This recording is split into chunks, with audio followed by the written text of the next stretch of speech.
Alright, so here is a project we're on. I am converting this AC compressor that does not work for AC anymore, but it still functions last time I used it. We're converting it from an AC compressor to an air compressor with the whole bottle and all that, all ready to pump up air in tires or use air tools if needed and all that type of stuff. One thing that I struggled with at first was to find the right sizes. To find the right sizes. This one I still haven't found for the in. This is the out because it's smaller, it's more compressed. So I did find those, which is over here. The hardest part was finding this. This is basically what I think that goes onto the end on the compressor, and then this fits on to the rest of them, which converts it to I forgot, I think a 1/4 inch on these guys and 3/8 on the others. So this would go on first with you don't have to go this route, but it's just gas rated Teflon tape or pipe thread. It's gas rated. Since it's air, I figured I might as well do gas. You don't have to do that. You could just use regular plumbing tape. You could save literally $3. But I'm going to clean up these threads here and put that one on. And then I painted some other items like the air filter. It used to be blue, but Jeep's not blue. You can see that it says in right there and out right there. It's just a little compressor, opponent for a regular air compressor, but since this one is being used for this, it'll work just fine. And here's the regulator. I just finished painting. Might have to go over it again, but one side goes into here and then it comes out the other. One side has a pressure gauge right there, and then the other side is going to have a pressure switch. I printed this one off so I remind myself to buy it. But this is what I'm going to be using. It's just 165 to 200 psi. It turns off because the tank I'm using is going to be like 3 to 5 gallons, and everything is up to withstand I think 185. So between that will be all right. It's just basically a safety. If I don't use this, which I don't think I will, I think I'll put it in somewhere else. I'll put in a safety switch. A pressure safety switch was basically, it just takes out the pressure if this fails. What this does is that it turns off the compressor and turns it back on in between those PSIs. What the safety switch does is that it just basically, if you were to hook it up to the regulator over here, you hook it on into the regulator in there, and it's just a little valve basically. If it gets over a certain PSI, it just releases all the pressure in there, so nothing explodes or anything like that. It'll probably max out. I'm going to try to get one between 200 and 210 because I think that'll work out good. The ratio would be okay, I think. But so what we're trying to do now is that I'm going to mock everything up so I can get the mounts ready for this, and that over there once that's done drying, to mount it up into the Jeep. I'm thinking that it's going to be down here, so I might take these off. I might take these off here and put like basically a washer in there from a piece of metal in a bar. It comes out like that, to bolt onto. But I won't know until we get it in there. And I am going to go this direction instead of this direction, because on this side of the compressor is important items. This side, I mean, just a hole basically. We're going to mock that up real quick, and we'll see how it goes. Okay, so it's a few hours later after a few errands being run. So I got this bar plate coming across between the two brackets on the compressor with bolts and nuts holding it on.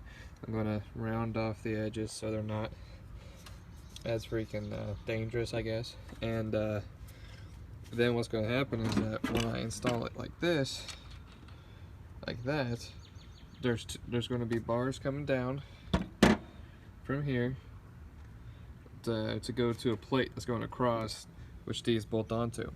And these are not even, but I'm gonna put washers in between this to make it even. See, I don't have that far to go, so my guess, if I find a good amount of washers and the right size bolt to replace it with, because the one on this isn't very big, I can make that even, and I can bolt it straight onto the bar. This isn't really to support it a whole lot. A lot of supports in between the connections there because they're brass. This is just to keep it from bouncing a whole lot when it's in here when I'm riding around. Just be on the safe side. But after this is done, I got two more parts to get for this assembly here. The safety pressure release, and then a pressure switch on the back side, because there's another opening here, right there. And that's where that's going to be. Then that's going to connect the wires, go through under there, and so on. Then after that, I just get a quick hose connect here, and then we can start putting hoses on. Okay, so now that I got this in as level as I want it, I got 2 bars of metal, and I'm gonna try to get the angle right on it where it's flush against here, but yet almost 90 here, or close to it. So so I can get the rest of this bar, stretch it across, have them bolt onto that, then weld that piece and that piece with the bars close together, so it can be supported from there. I rounded these off so they're not as ugly and kind of flush. I'm not too worried about it, as long as it doesn't scratch somebody if they're working on it, especially me.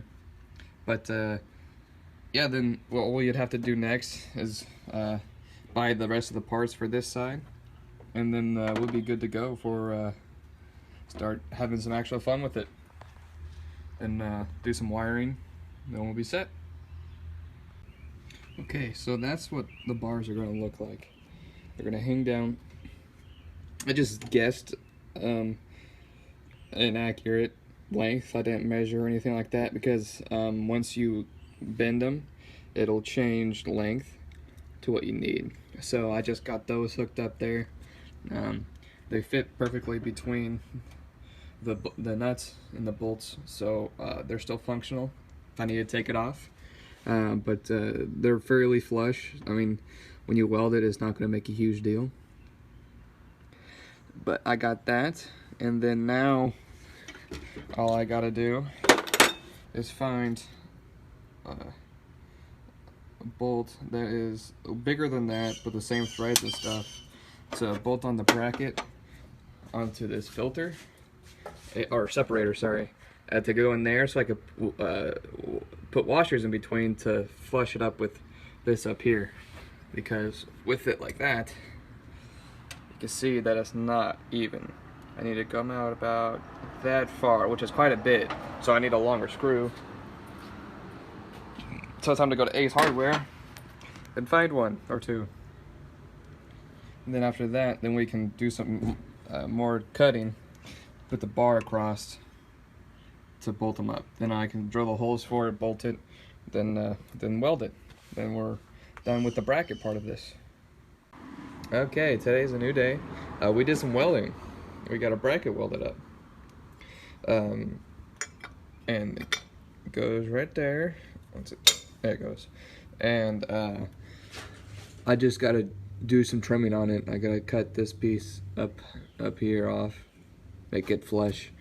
Then I gotta drill some holes where the air and water separator and the air regulator goes, so they're bolted on. A lot of the support is going to be held on by the connections, but this is just in case I hit a big bump or something like that, or go off-roading and I hit real hard and it started bouncing everywhere. I don't want it to break anything there when I might need it on the trail. So that part would go like that. And then I have to drill through that.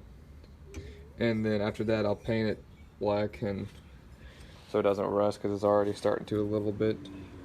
But then trim it up and install it. Then we should be done with for the most part. Now I did order some hoses to go with this, so we're just waiting on those to come in. But that's what we're looking at now. Alright, so we're here in the other garage. I'm just drilling and filing out all to make that even with the bracket on the components over at the other garage. So I just drilled 2 holes. This one I might be able to get a third one in between. That'd be really nice. But this one I could, and now I'm just filing. It's taking forever, but I am. I got 2 more to go. I haven't been drilled yet. It's taking about 10 minutes just to file it the way I want it. I'm not even done yet. And it's really hot, so that's always fun. I can't use power tools on it, because if I use a grinder, then it'll stretch from like here to here. I don't want that. I just want this little area, so that's why I'm filing. And I got this tiny little file here. That is the only one that I could find that could fit in there. So we'll get the filing and we'll see how it goes. Alright, so I got these drilled out as far as I want to go with them. That one's really ugly. I hope I find something to fit that. Don't really care how it looks, because it's going to be covered by everything else anyways. That one and that one turned out alright. That one's a little rough, but it'll be okay. So we're going to put it back in where we want it, just like that. Bolt through it.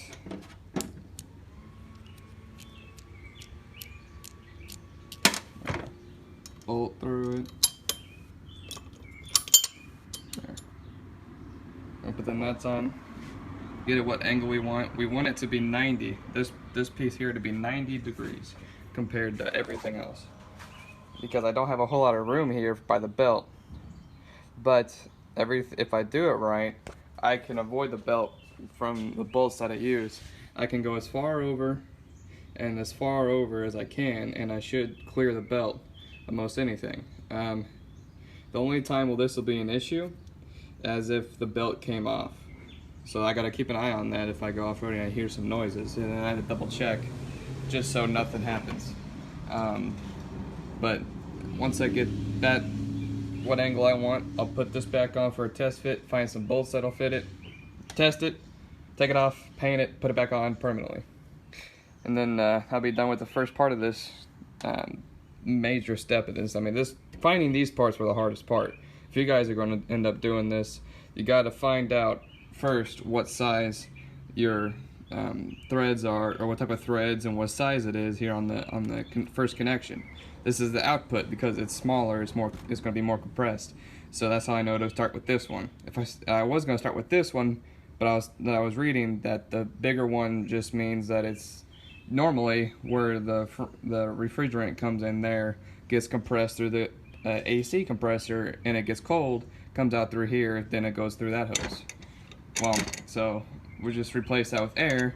This will be not capped off, but where air can come in through, and oil too. I'll get to that in a minute. But it go through here, get compressed, and the air comes out through here into the separator, which basically keeps the oil here down at the bottom, and the rest of the air goes through the regulator, which separates it, and then onto a quick connect where the hose is going to be, which like I said, I ordered some, and it's going to be here in a few days, and then we'll start getting it ready. But let's get this on and test fit it.